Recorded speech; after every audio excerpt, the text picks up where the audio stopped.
Hey everyone, and welcome. Today we're tackling a topic that might sound a little alarming at first glance. 10 signs your dog dislikes you. Now, let's pump the brakes right away. The word dislike is a very human term. Dogs don't typically feel complex emotions like personal dislike in the way we do. Think of these signs not as a report card on your worthiness as an owner, but as valuable communication from your dog. They're telling you something isn't quite right. Our goal today is to help you recognize these signals. By understanding what your dog might be trying to communicate, you can build a stronger, more trusting bond. It's all about empathy and education. Let's dive into these potential signs and what they might really mean. One common sign people notice is when their dog seems to actively avoid looking at them. You try to make eye contact, and they quickly look away. In human interaction, avoiding eye contact can signal dishonesty or dislike.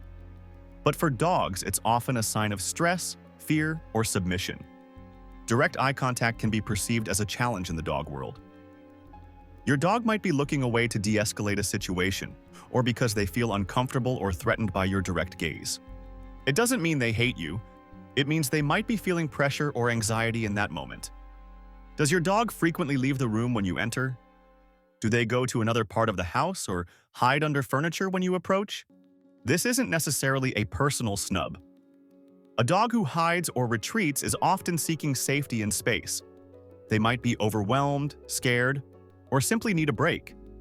This could be due to past negative experiences, anxiety, or feeling cornered. Respecting their need for space is crucial here. It's about giving them control and building trust that they won't be forced into interaction when they're uncomfortable.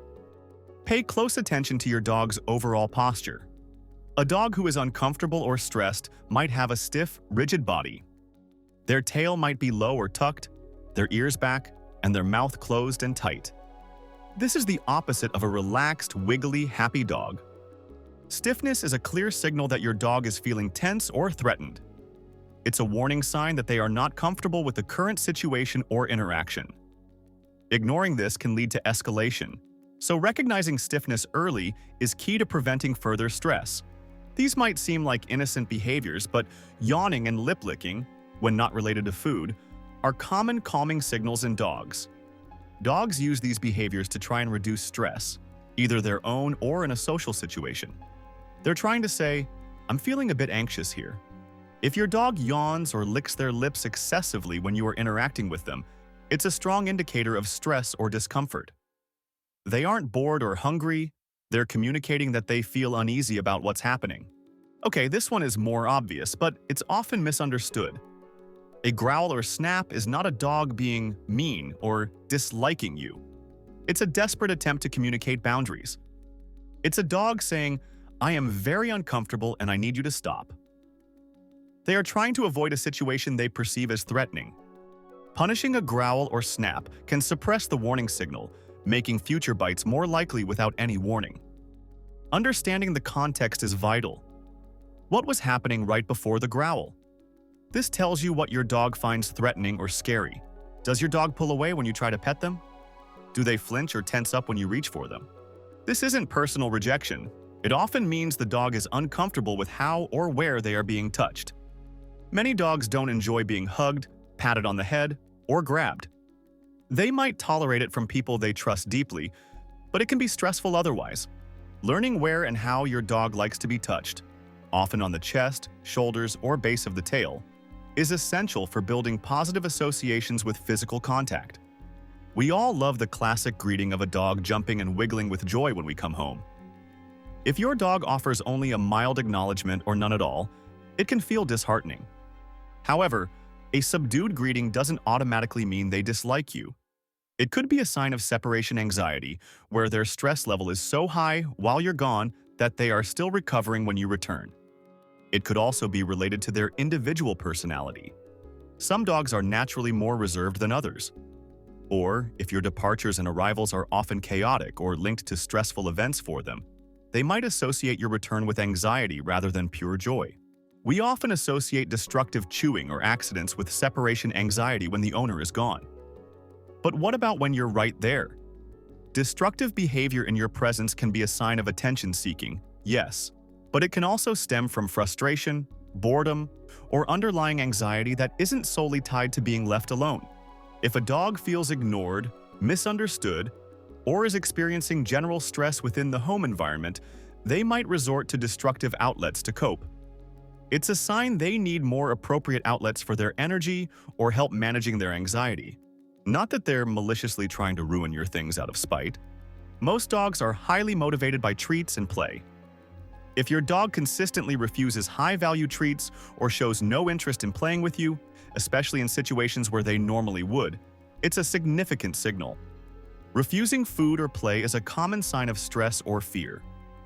A dog who is highly anxious or uncomfortable will often not be able to engage in these enjoyable activities. Their priority shifts from fun to survival or coping. If they won't take a treat from you, it suggests they are not relaxed and comfortable in your presence or the current situation. It's a sign that their emotional state needs attention, not that they dislike your specific brand of treat or toy. This goes beyond just leaving when you enter. Does your dog actively choose to spend most of their time in a different room than you, even when you're settled and quiet? If your dog consistently prefers to be elsewhere, it could indicate they don't feel safe, comfortable, or relaxed in your immediate presence. This might be due to past negative interactions, feeling overwhelmed by your energy, or simply not having positive associations with being close to you. It's a sign that the foundation of trust and comfort in the relationship needs rebuilding through positive, low-pressure interactions. Seeing one or two of these signs occasionally doesn't mean your dog dislikes you. Dogs have off days, just like us. But if you notice several of these behaviors happening consistently, it's a strong indicator that your dog is experiencing stress, fear, or discomfort in your presence or within your relationship. It's not about blame, it's about understanding. Your dog isn't trying to be difficult. They're trying to communicate that their needs aren't being met or they feel unsafe. These signs are an opportunity. They are your dog's way of asking for help, for understanding, and for a different approach. So, what can you do? First, observe without judgment. Try to identify the triggers for these behaviors. When and where do they happen? Second, adjust your interactions. Avoid forcing physical contact or attention. Give your dog space and allow them to approach you on their terms. Focus on positive reinforcement. Create positive associations with your presence through gentle praise, scattering treats nearby, or engaging in activities your dog genuinely enjoys, like a calm walk or puzzle toys. Most importantly, consider seeking professional help. A certified professional dog trainer or a veterinary behaviorist can help you understand the root cause of your dog's stress and develop a plan to build trust and improve your relationship. They can teach you more about subtle dog body language and guide you in creating an environment where your dog feels safe and secure. Remember, building a strong bond with your dog is a journey. It takes patience, empathy, and a willingness to understand their world. These signs aren't a declaration of dislike. They are invitations to listen, learn, and love your dog in the way they need to be loved. By paying attention to these signals and responding with kindness and understanding, you can transform a strained relationship into a truly joyful partnership. Thanks for joining us. If you found this video helpful, please give it a thumbs up, leave a comment, share it with a fellow dog lover, and don't forget to subscribe for more heartwarming, helpful content. Your support means the world to us and helps us keep creating videos like this.